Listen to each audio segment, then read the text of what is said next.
موت کے وقت آدمی بڑے پریشانیوں میں مبتلا ہوتا ہے، بڑی سختیوں میں مبتلا ہوتا ہے، اتنی سختیاں کہ نبی علیہ الصلوۃ والسلام نے کہا کہ لا تمنوا الموت فإن حول المطلع شدید، کہ تم میں سے کوئی آدمی موت کی تمنا نہ کرے، اس لیے کہ اسے جان لینا چاہیے کہ موت کی سختی بڑی سخت ہے، سکرات کا عالم بڑا نچوڑ دینے والا ہے۔ اللہ تبارک و تعالی نے کہا پہلی مرتبہ ہماری پلیز سبسکرائب کر لیجیے۔ وجاءت سکرۃ الموت بالحق، موت کی سختیوں کا آنا حق ہے، موت کی سختیاں حق کے ساتھ آ پہنچی ہے۔ اس دنیا میں موت پر جتنی تکلیف ہو سکتی ہے اس کی آخری تکلیف کا سامنا نبی علیہ الصلوۃ والسلام کر چکے ہیں۔ اس سلسلے میں انس بن مالک رضی اللہ تعالیٰ عنہ حدیث ہے، آپ کہتے ہیں کہ نبی علیہ الصلوۃ والسلام کا آخری وقت تھا، آپ سکرات کے عالم میں تھے کہ فاطمہ الزہرا رضی اللہ تعالیٰ عنہ آپ کی چہیتی بیٹی تشریف لائی، اور جب انہوں نے اپنے ابا جان یعنی نبی علیہ الصلوۃ والسلام کی تکلیف دیکھی تو بے چینی کے ساتھ کہنے لگی واہ خبر ابا، ہائے میرے ابا جان کی تکلیف۔ تو نبی علیہ الصلوۃ والسلام نے کہا کہ بیٹی تیرے باپ پر آج کے بعد کوئی دوسری تکلیف آنے والی نہیں ہے، اور بیٹی یہ بات یاد رکھ کہ آج مجھے اس مرحلے میں جو تکلیف دی جا رہی ہے قیامت تک میرے بعد پھر کسی انسان کو موت پر اتنی تکلیف نہیں دی جائے گی۔ موت پر تکلیفیں ہوتی ہیں، بڑی تکلیفیں ہوتی ہیں، اور موت کے وقت تکلیف کا آنا یہ کسی کے اچھا یا برا ہونے کی دلیل نہیں ہے۔ اما عائشہ رضی اللہ تعالیٰ عنہا راوی حدیث ہیں، آپ کہتی ہیں کہ نبی علیہ الصلوۃ والسلام کا آخری وقت ہے، آپ علیہ الصلوۃ والسلام میری چھاتی سے اس طرح ٹیک لگائے ہوئے ہیں کہ آپ کا سر میری تھوڑی اور سینے کے درمیان میں ہے۔ کہتی ہیں کہ نبی علیہ الصلوۃ والسلام پر اس قدر سختی ہو رہی تھی، اس قدر سختی ہو رہی تھی کہ آپ کے سامنے پانی کا پیالہ بھرا ہوا تھا، آپ علیہ الصلوۃ والسلام اپنا ہاتھ بار بار اس پیالے میں ڈبا رہے تھے، پیالے سے نکال کر اپنا چہرہ پوچھ رہے تھے، اور بار بار اپنی زبان مبارک سے یہ کہہ رہے تھے لا الہ الا اللہ ان للموت لسکرات، اللہ کے علاوہ کوئی حقیقی معبود نہیں، لیکن موت کی بڑی سختیاں ہوتی ہیں، موت کی بڑی سختیاں ہوتی ہیں۔ یہ کون کہہ رہے ہیں؟ یہ نبی علیہ الصلوۃ والسلام کہہ رہے ہیں،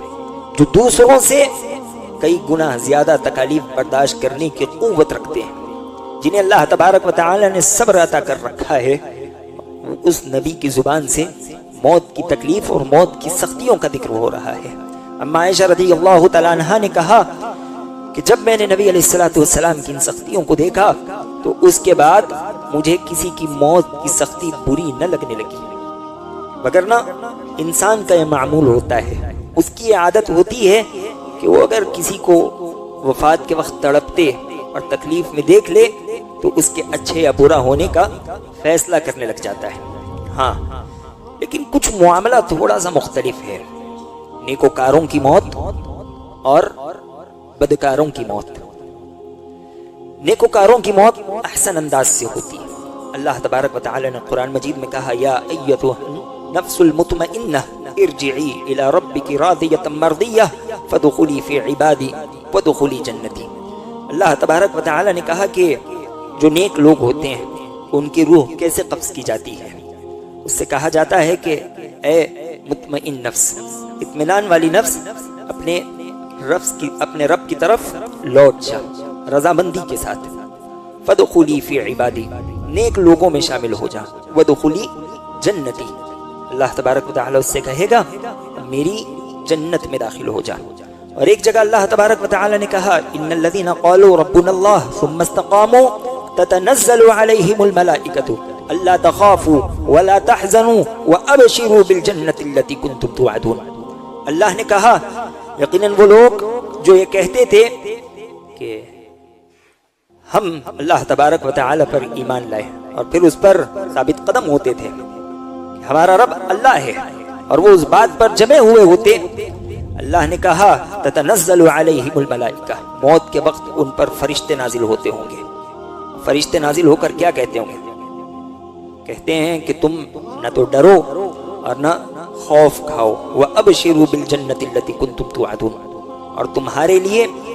ہمیشگی کی جنتوں کی بشارت ہے۔ مومنوں کی موت کی خبر اللہ تبارک و تعالی نے قرآن مجید میں دی۔ اس سلسلے میں ایک روایت ہمارے پاس براء بن عازب رضی اللہ تعالیٰ عنہ کی، آپ کہتے ہیں کہ ایک مرتبہ ہم نبی علیہ الصلوۃ والسلام کے ساتھ کسی انصاری صحابی کی تدفین میں بقیع الغرقد پہنچے۔ جب ہم وہاں پہنچے تو ہم نے دیکھا کہ ابھی قبر کھدنی باقی ہے، تو نبی علیہ الصلوۃ والسلام قبلہ روح ہو کر بیٹھ گئے۔ اور جب نبی علیہ الصلوۃ والسلام قبرستان میں بیٹھ گئے تو ہم بھی آپ علیہ الصلوۃ والسلام کے ارد گرد خاموشی کے ساتھ بیٹھ گئے، ایسے بیٹھے جیسے ہمارے سروں پر پرندے بیٹھے ہوں۔ اس کے بعد نبی علیہ الصلوۃ والسلام اپنے ہاتھ میں جو لکڑی موجود تھی اس سے زمین پر کچھ لکیریں ڈالنے لگے، اور پھر آپ نے آسمان کی طرف دیکھا، پھر آپ نے زمین کی طرف دیکھا، پھر آپ نے آسمان کی طرف دیکھا، پھر آپ نے زمین کی طرف دیکھا۔ اس طرح 3 مرتبہ نبی علیہ الصلوۃ والسلام نے کیا۔ پھر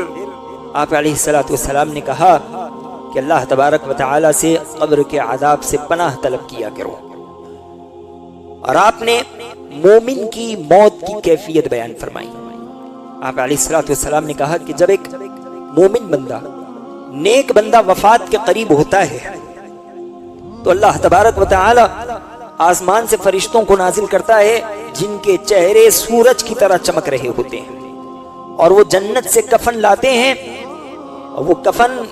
جنت کے عطر سے معطر ہوتا ہے، ان کے پاس جنت کی خوشبو بھی ہوتی ہے، اور وہ مرنے والے کے قریب آتے ہیں اور وہاں بیٹھتے ہیں جہاں تک اس کی نظر جاتی ہوتی ہو، وہ بیٹھے رہتے ہیں کہ اتنے میں ملک الموت آتے ہیں۔ ملک الموت آ کر مومن کی روح قبض کرتے ہیں، روح قبض کرنے کے وقت اس پر سلام بھیجتے ہیں، اللہ تبارک و تعالی کی جانب سے بشارتیں سناتے ہیں، اور جیسے ہی ملک الموت بندے مومن کی روح قبض کرتے ہیں، وہ سورج کی طرح چمکدار چہرے والے فرشتے ملک الموت سے وہ روح لے لیتے ہیں اور اسے جنت سے لائے ہوئے کفن میں لپیٹ لیتے ہیں، اور اس کفن سے ایسی خوشبو پھوٹتی ہے جو اس زمین پر موجود کستور میں سب سے بہتر کستور ہو۔ اور جب اس کی روح کفن میں لپیٹ لی جاتی ہے، نبی علیہ الصلوۃ والسلام نے کہا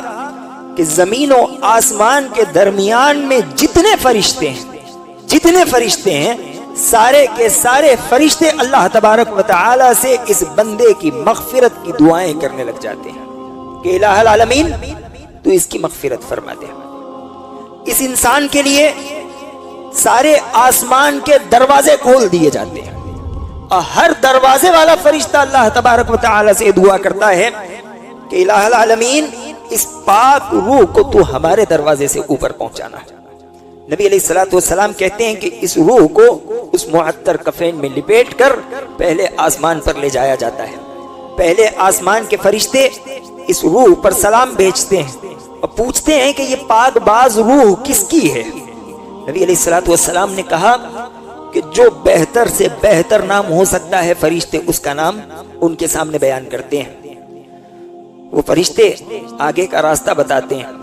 اور جب ایک آسمان سے دوسرے آسمان تک جانے کا سفر ہوتا ہے تو پہلے آسمان کے فرشتے اس پاک روح کو چھوڑنے کے لیے اس کے احترام میں، اس کے اعزاز میں، اس کی تکریم میں دوسرے آسمان تک جاتے ہیں، اور پھر دوسرے آسمان کے دروازے اسی طرز پر اس انسان کے لیے کھولے جاتے ہیں، یہاں تک کہ نبی علیہ الصلوۃ والسلام نے کہا کہ 7 آسمان کے دروازے کھول دیے جاتے ہیں اور یہ روح اللہ تبارک و تعالی کے پاس پہنچ جاتی ہے۔ اللہ تبارک و تعالی اس روح پر سلام بھیجتا ہے اور کہتا ہے کہ اس کا نام علیین میں لکھ دیا جائے، پاک باز روحوں میں اس کا نام لکھ دیا جاتا ہے، اور پھر اللہ تبارک و تعالی کہتا ہے کہ ہمارا وعدہ ہے کہ ہم اسے زمین میں مٹی میں ملا دیں گے، اور پھر ویسے ہی ہوتا ہے، اس انسان کو قبر میں رکھ دیا جاتا ہے۔ یہ پاک آدمی کی وفات کا تذکرہ نبی علیہ الصلوۃ والسلام نے بیان کیا۔ ہم اللہ تبارک و تعالی سے دعا کریں گے کہ کہ الہ العالمین ہم میں سے جس انسان کی موت ہو وہ حالت ایمان پر ہو اور اس کے ساتھ فرشتوں کا یہی معاملہ ہو کہ اس کے لیے جنت سے کفن لائی جائے، اسے جنت کی معطر کفین میں لپیٹ دیا جائے، اور اس زمین و آسمان کے جتنے فرشتے ہیں ان تمام فرشتوں کی مغفرت کی دعا ہم میں سے ہر انسان کے لیے ہو،